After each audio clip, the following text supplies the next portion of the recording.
Hello friends and music lovers, welcome to Piano Insights. My name is Clive Swansbourne and today we're going to be looking at the Grave movement, the first page of Beethoven's Pathetique Sonata. Now Grave is a very unusual marking. It is the slowest of the slow. In steps down it's kind of andante, which is walking pace, then you have adagio, then you have lento, then largo, and then finally grave. So it's seriously slow, I would say. And contemporary accounts say that Beethoven intended the first chord actually of this grave to die away before the next chord is played, which means pretty slow, even on the early pianos, which were obviously much smaller than our pianos, and the sound was much thinner, a very translucent sound, but the sound would die away quite quickly, but not that quickly even. We can't do that on our modern pianos. We can't allow it to die away, otherwise we'd be here till next Christmas. So we need to kind of help it along, I think. So let's go into the music right away and start with the first chord. It has to be dark. It can't be soloistic.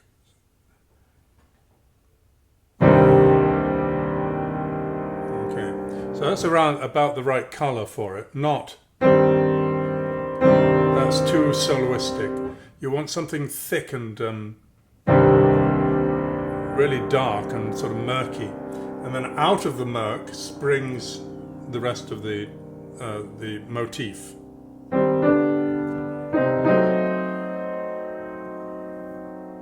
I shouldn't say springs really, it emerges rather.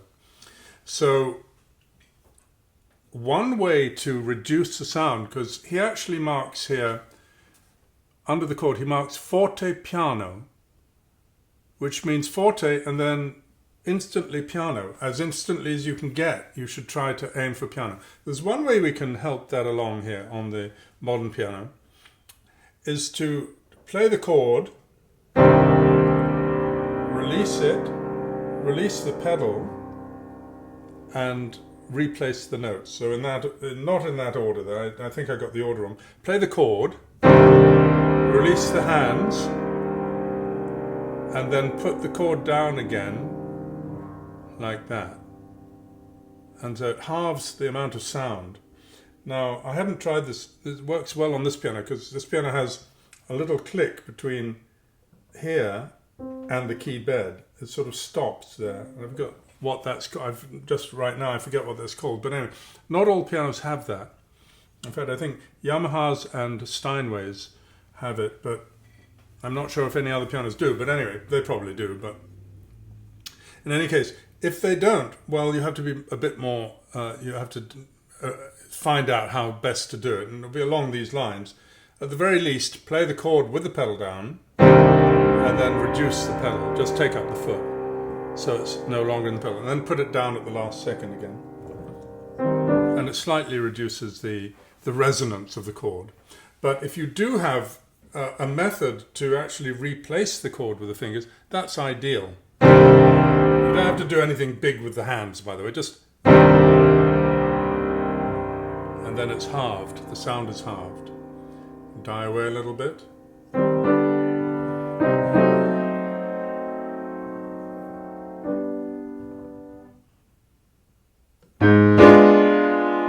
Notice I elongated that rest a little bit. You don't want to be early for these octave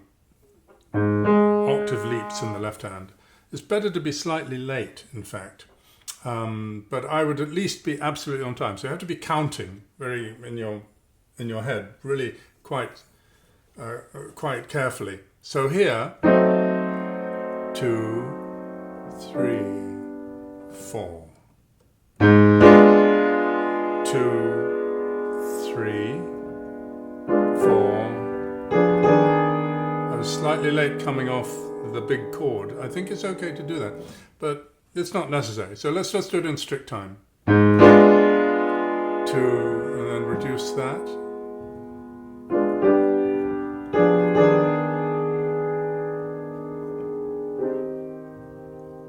Now make sure that when you get to these leaps, they're very vocal, as if you were a singer. Da-dum. It's not. Nothing like that. It's not just a sort of a crushed octave held in the pedal. No, it's a dramatic leap. We get one of those in the slow movement too. It's not a coincidence. We have it right here.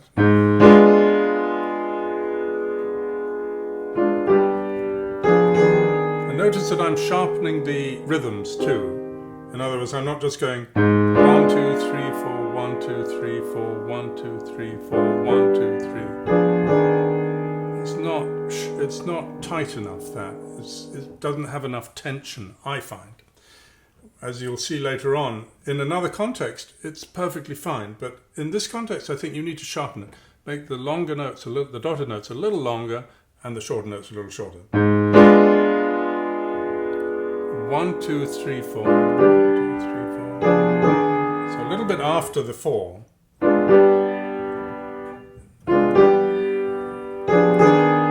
It's not quite 1, 2, 3, 4, 5, 6, 1, 2, 3, 4, 5, 6. Somewhere in between 1, 2, 3, 4, 1, 2, 3, 4, 1 and 1, 2, 3, 4, 5, 6, 1, 2, 3, 4, 5, 6, 1. So in other words, it'd be 1, 2, 3, 4, 5, 1, 2, 3, 4, 5, 1. You could think of it as quintuplets if that helps. 1, 2, 3, 4, 5, 1, 2, 3, 4, 5, 1 would be the best way to do those, I think. I certainly think that playing them in a stodgy 1, 2, 3, 4, 1, 2, 3, 4 kind of takes the character away, the tension away from this music. On to the third of these. They bring out the treble a little more here. And then back to piano here. Crescendo.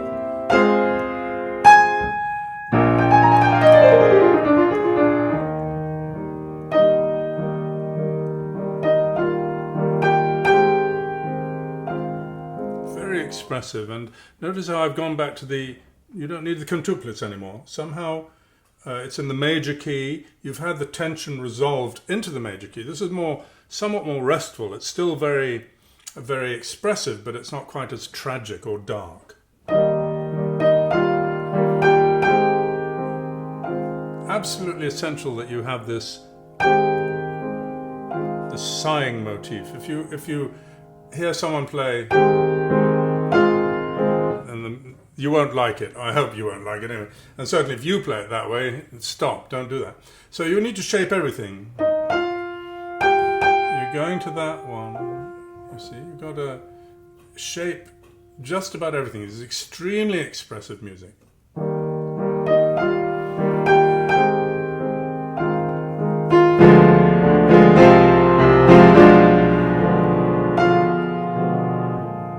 see, I tightened the rhythms and even slightly pushed those chords to make them more kind of obstinately in the way. Like, I'm going to get in the way of these beautiful laments of yours. And it's pushing it a little bit and then giving the time back.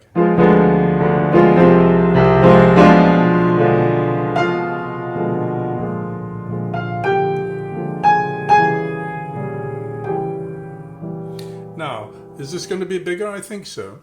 And then you can pull bigger than this one. So you got this.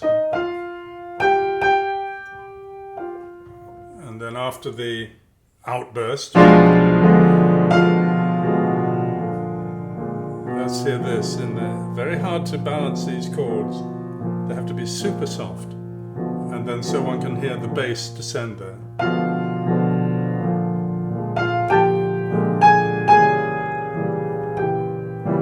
There's a really beautiful crunching dissonance there. So that needs to be heard, given enough time to be heard by the audience. Oops.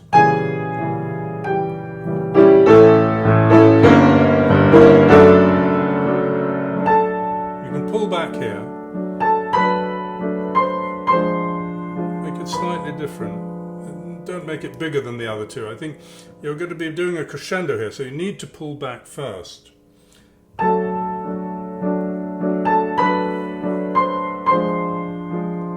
it's nice because this chord here descends chromatically, and when you get that, it's a very lamenting effect. So instead of doing that,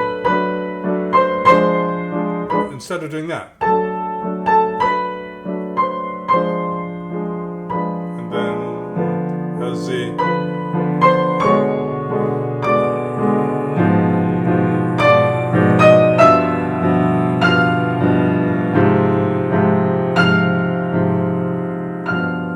Now, I like it done that way. I know he marks the crescendo all the way to here, as if that were the loudest one. But I prefer it to pull back a bit because I think that there's still a lot of tension there, wanting to resolve to there. It's funny to think that because I mean this is not as dissonant. This is a sort of a dissonance, but nonetheless the effect is that you're, to me anyway, to my ears, that is more of a place where you want to pull back and not to have this especially loud. After this chord, we get sort of a recitative, and a recitative is in opera where the characters sing to each other without any rhythm going on. It's not like a structured aria. It's just really quite formulaic. They sing freely certain formulas, melodic formulas, which are specifically for recitative use, and it manages to join the arias together and produce most of the narrative in the opera. But they are very free, and it's almost like there's no time signature anymore, even though there usually is. But the idea that it should sound free, and almost a musical equivalent to spoken dialogue in a Broadway musical, or something like The Magic Flute by Mozart has spoken dialogue instead of the recitatives to move the dialogue and move the plot along. So it's got to be free. If it's in, this is played in strict time.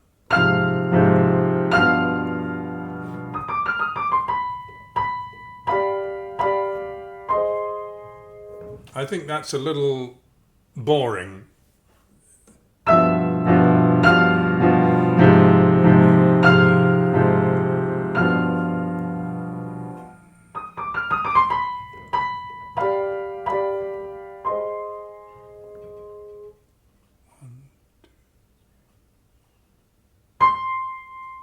You see, I counted the full rest there. You often hear the rest kind of get in the way for people. They just jump it and they play this early.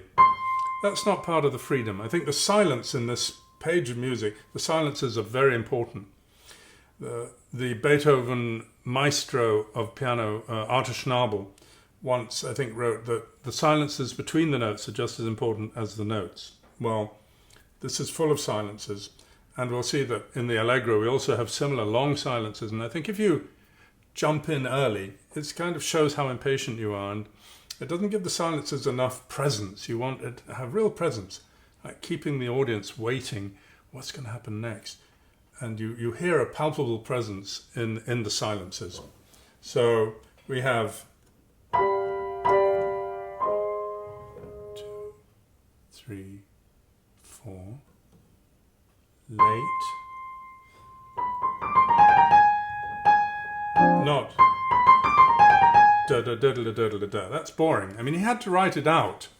He had to write it out in a certain rhythm because the art of notation was limited in its precision, and often he would have to choose what kind of rhythm to write it in, but not to have it played absolutely strict time in certain contexts. And this is one of those contexts. This is definitely a free flow, free kind of rhythm.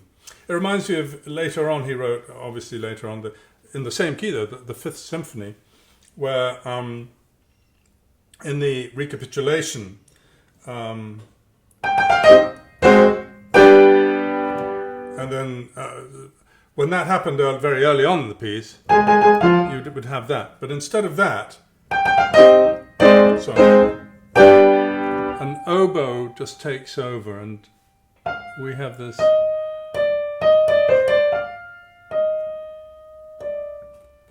And then the orchestra comes back with that. But the oboe just has time to is divorced from the rhythm of the piece for a while, and he just plays this beautiful recitative out of nowhere. It's like the calm before the storm. It's like someone coming onto the stage and just having a little prayer or spouting some ethereal wisdom or something before the storm begins again. So we've got these two not in strict time. By the way, the fingering of this is a little bit of a problem. It's just sometimes people get stuck, as I have in the past also, with just using 4 and 3. Getting the 3 over from there to it's quite tricky. So I would recommend kind of, it's what I call circular fingering.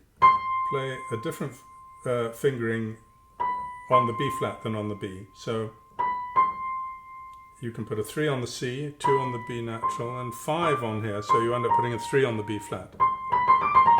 It's much more comfortable than jumping over from here to here. It's not impossible to do it. I mean, obviously nothing is impossible, but what I look for is the fingerings that are going to be the most comfortable and which I'm going to not have to practice very much. Because if you're going to ever be playing on different pianos, you want to be sure of your fingering enough so that you're not going to worry about having a different action that's totally different from the one that you've used, and that you're going to just comfortably move across any action you want with the fingerings that you've chosen. So if you choose this, and this is slightly stiff, or if the C is slightly stiff, it's not going to be as comfortable, and you're going to rehearse on the piano and think, oh gosh, I better get used to that, because it's, no, whoops. With this circular fingering, you'll find that circular fingering really works extremely well. And I'll be talking about circular fingering a lot when the times show themselves. Now on the next part, we've got a chromatic scale, which these are probably some of the quickest notes that Beethoven wrote ever. These, what we would call, I think they're demi-quavers or something, we call them in England, but the 64th notes, I believe, 16th, 32nd, 64th, no, they're 128th notes, and so they're quite fast. Again, you're not supposed to really play them in specific rhythm, but you need to play them pretty fast. And I think that playing the usual fingering for chromatic scales, which is very useful if you want to really, in a concerto or something, have like in the Emperor concerto, that kind of thing, very big scales and noble scales, in the 4th concerto I think has that too. They're the 1 and 3 are the major fingers, and then 2 and 1 here. It's the strongest way, but the fleetest and lightest way is to use a different fingering, which is where you group them using all the fingers that you can. So when you get to B flat, you want to put a 4 down to get to a thumb here. Don't put a 4 here because you'll end up on a thumb on the E flat. 3 here, then 4 here, get to C, then to A, group of 3, group of 4, and so forth. So the way to get used to that fingering, which is the best alternative fingering there is for a chromatic scale, is to just get used to the feeling of that, and get used to the feeling of the next one, and the next one, and the next one, and then practice them like that, scrolling down group by group. And then, only after you got to the bottom, which is down here, you start joining them up, and I would do it this way. Oops. And whenever you start doing something differently, do it slow to begin with. And then gradually speed up, and then when you add the next 3, you start slow again.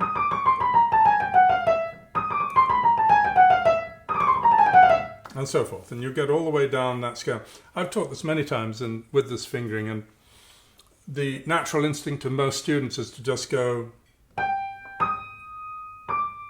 looking at the fingering. No, the way to do it is to memorize it instantly. There are certain things which just have to be memorized as soon as you possibly can. Scales, arpeggios, things like that. They must be memorized while you learn them, because there's very little to learn, really. I mean, there's not much to learn here except looking ahead to see whether you put a 4 there or a 3. And you can even try and memorize the look of a keyboard and practice it in your mind, practice it in your visual memory of the look of a keyboard. What comes next? R4, and then we get to an F sharp, yes. that would be 3, and then E flat, that would be 4. And you can actually practice these in your head while you're watching TV, whatever, and learn them very quickly that way. It's much quicker than constantly looking at the fingerings. All right, well that's for the grave, and thank you for listening, and please join me for the following Allegro. Bye-bye.